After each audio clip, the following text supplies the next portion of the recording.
बाळ झाल्यावरती ना प्रत्येक काम करणं खूप अवघड होतं.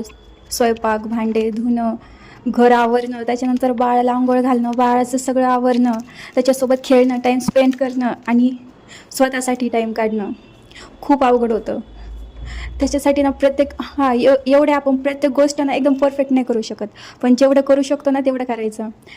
ॲक्च्युली घर खराब होणारच, बाळ येणार ते घर खराब होणारच. त्याच्यामुळे कोणाचं ऐकायचं नाही. खूप खराब आहे, खूप असं आहे, खूप तसं आहे आणि तू काही काम करत नाही.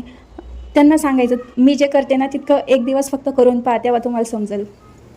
हे माझ्यासोबत पण घडलेलं आहे, त्याच्यामुळे मी बोलते आहे.